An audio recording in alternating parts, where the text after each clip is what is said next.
Meus irmãos, minhas irmãs, as leituras de hoje é a continuação do tema da semana passada, do pão vivo descido do céu. Na semana passada, no Evangelho, nós ouvimos que Jesus faz a multiplicação dos pães, pega 5 pães e 2 peixinhos, oferece a Deus e sacia a fome daquela multidão. No Evangelho de hoje, no dia seguinte da multiplicação dos pães, aquela multidão vai atrás de Jesus. Não por causa da pregação, não por causa do anúncio da Boa Nova, mas por causa do pão fácil. Então voltemos à primeira leitura do livro do Êxodo. No livro do Êxodo, Deus tinha libertado o povo de Israel da escravidão para a terra prometida. Quantos sinais aquele povo, através de Moisés, viu Deus fazer. Mas, diante das dificuldades, das tribulações, dos sofrimentos, começam a blasfemar contra Deus, como muitas vezes nós também fazemos diante das dificuldades. Porque a nossa preocupação muitas vezes é só com o material, com as coisas deste mundo. E lá então blasfema contra Moisés e contra Deus, e Deus então põe à prova aquele povo, manda o maná do céu, mas Deus diz, só pegue a quantidade para um dia, não acumuleis. Mas muitos ali, às vezes, pegavam além da conta, não é? Então, o que eles pegavam a mais, apodreciam. Deus colocou à prova o seu povo. E à noite tereis carne, vinham as cordonizes, que atravessavam o oceano, chegava cansada e pousava naquela região, perto das barracas do beduíno, e assim eram fácil pegá-las. Então, tanto o maná quanto este fenômeno das cordonizes acontece também nos dias de hoje. Aonde está aí o milagre? Que Deus providenciou que isso acontecesse o tempo que aquele povo precisou. Tanto o maná, que é uma secreção de algumas árvores, né, produziu uma mudança, quanto as cordonizes que vinham do céu para alimentar a multidão, para alimentar aquele povo. E assim, Deus alimentou aquele povo de Israel na travessia do deserto, sustentando aquele povo com o pão material. Mas no Evangelho de hoje, Jesus, depois da multiplicação dos pães, vai para o outro lado da margem, e o que acontece? Aquela multidão vai atrás de Jesus. Quando o encontraram no outro lado do mar, perguntaram-lhe, Rabi, quando chegastes aqui? Jesus não responde a hora que ele chegou do outro lado da margem. Jesus não responde à pergunta que lhe fazem. Jesus vai direto ao ponto. Jesus respondeu, em verdade eu vos digo, estás me procurando, não porque vistes sinais, mas porque comestes pão e ficastes satisfeitos. Portanto, é a mentalidade também dos dias de hoje. Nós não nos preocupamos com a liberdade, nós não nos preocupamos com o futuro, nós não nos preocupamos com a liberdade de se libertar de determinadas estruturas injustas que escravizam o homem. Por isso, sempre nos voltamos para aqueles que podem nos dar o pão fácil. Na sociedade é assim. Por isso, aquele slogan, pão e circo.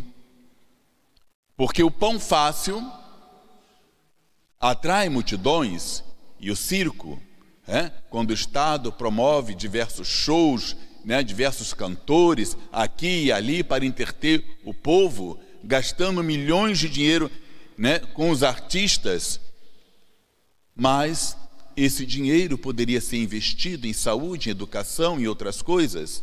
mas o pão e o circo atraem multidões. É por isso que o povo que estava a caminho da liberdade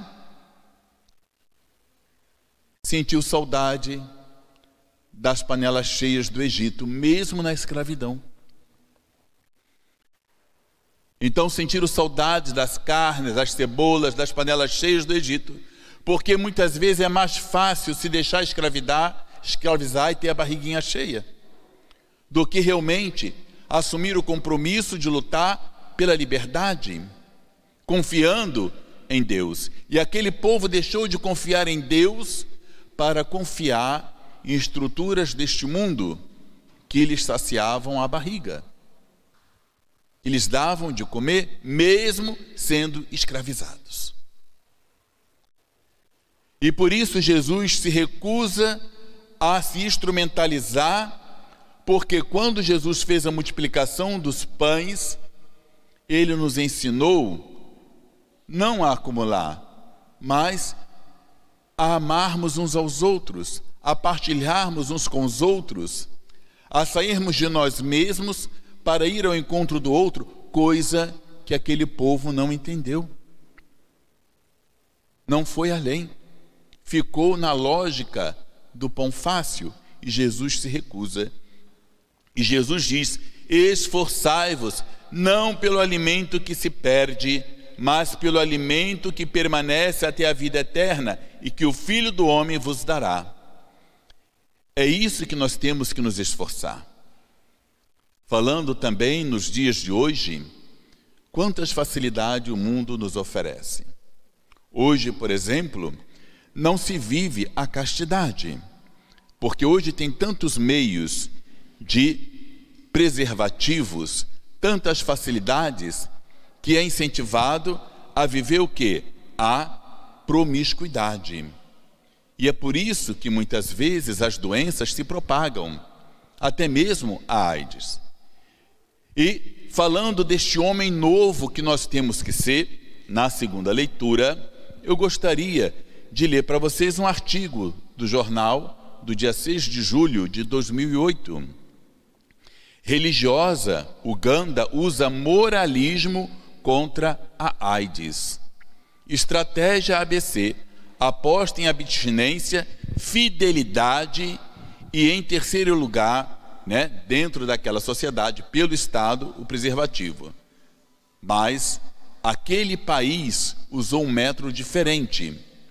O governo diz que a campanha levou a taxa de contaminação de 30% para 7% em 1980. E aí o testemunho de um cristão, Fábio Zanini, em Kampala, Uganda, diz: a missa na minúscula igreja, com telhado de zinco e meia dúzia de bancos de madeira, numa rua de terra em Kampala, está começando. E Luiz Quermo, 27 anos, sobe ao púlpito improvisado para dar seu testemunho. Agradeço a Deus por me ajudar a continuar sexualmente puro. Não é fácil. Onde eu moro, as pessoas da minha idade ouvem músicas com referências sexuais que me tentam. Mas eu sigo acreditando. Aí segue-se os aplausos. Todos os dias em Uganda, discursos como esse fazem a apologia da abstinência sexual, uma estratégia abraçada pelo governo com a ajuda das igrejas e elevada a carro-chefe da política anti-AIDS. Nos últimos 20 anos, o país de 30 milhões de habitantes no centro da África conseguiu diminuir significativamente a incidência da doença de uma maneira que passa longe da abordagem tradicional. As estatísticas oficiais falam em uma redução de 30% da população contaminada no final dos anos 80 para mais de 7% atualmente. Ou seja, uma população que tinha um índice, ainda 7% é um índice alto, mas reduziu daquela população toda, 30% contaminadas pela AIDS, reduziu a 7%. Isso pregando o quê? O Evangelho, anunciando que cada um deve ser homem novo, mulher nova. Portanto, quando Deus nos deixa os mandamentos, quando Ele nos ensina, não é para nos escravizarmos, para nos libertarmos, mas muitas vezes é mais fácil ser escravos das ideologias deste mundo, dos prazeres deste mundo, das coisas deste mundo, do que aceitar a libertação em Cristo Jesus, acreditar em Deus e viver o Evangelho que verdadeiramente nos salva e dá vida. Por isso Jesus disse: eu sou o pão da vida descido do céu. Quem não se alimenta verdadeiramente de Cristo não terá a vida eterna. Então é preciso se alimentar do pão da vida, é preciso se tornar homem novo, mulher nova, seguindo o caminho de Deus. Só assim nos libertaremos.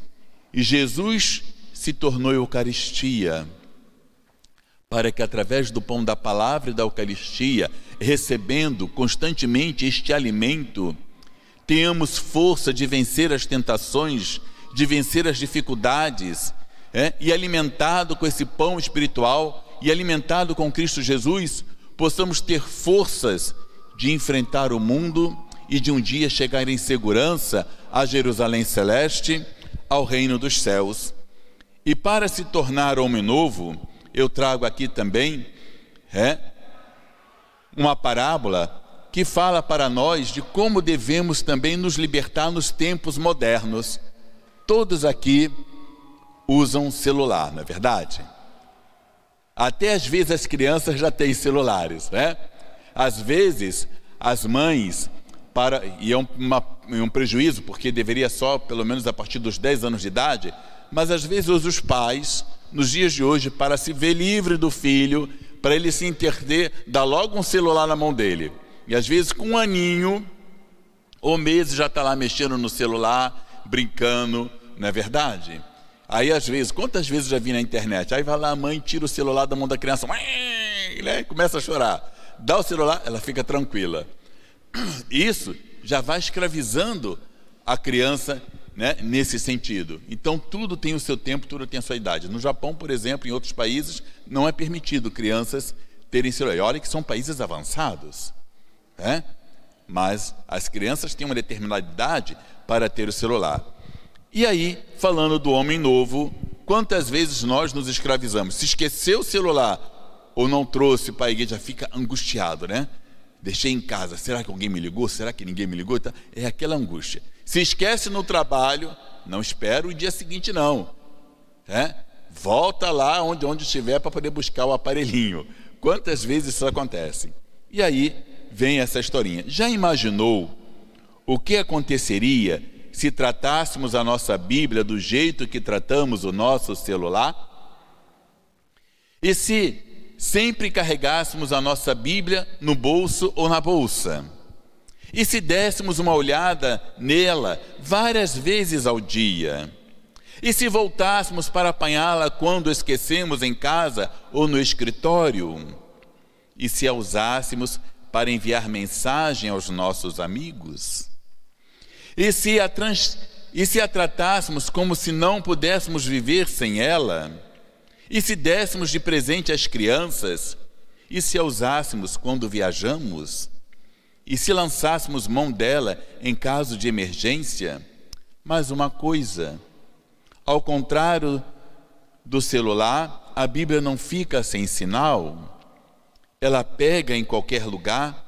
Não é preciso se preocupar com a falta de crédito, porque Jesus já pagou a conta e os créditos não têm fim. E o melhor de tudo, não cai a ligação, e a carga da bateria é para toda a vida. Buscai ao Senhor enquanto se pode achar, invocai-o enquanto Ele está perto. Deus nos chama a ser homens novos, Deus nos chama a viver na graça, a viver na sua misericórdia. Então hoje podemos, não digo se livrar do celular, mas podemos dar um bom uso a ele. E eu dou esse testemunho. Também tenho celular, claro, todos nós temos. Mas quantas vezes no meu celular tem a Bíblia? Vocês já ouviram o aplicativo, tá? A Bíblia Ave Maria, vocês podem baixar. Se não quiserem propaganda, vocês botam lá, botam um crédito de R$3 e você tem a Bíblia onde você quiser. Em qualquer lugar, na fila do banco e tal, você pode ler a palavra de Deus. No meu celular tem a liturgia das horas que nós fazemos. Então, às vezes, na viagem, em vez de levar aqueles 4 volumes, que faz peso, já tenho lá no celular a liturgia das horas e todos os dias, podemos fazer as orações da igreja através do celular.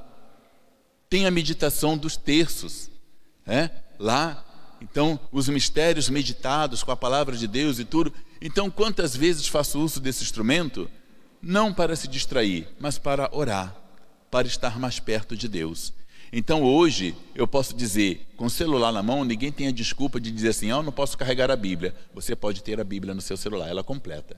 E pode usar em qualquer lugar. Está na fila do banco? Vai lá, abre o aplicativo, começa a ler a palavra de Deus. Começa a se alimentar da palavra de Deus. Começa a fazer uso desse instrumento, não para te escravizar, mas para te libertar, para estar mais próximo do Senhor e assim ser homem novo e mulher nova. É isso que Deus quer de cada um de nós. Jesus é o pão que quer nos alimentar.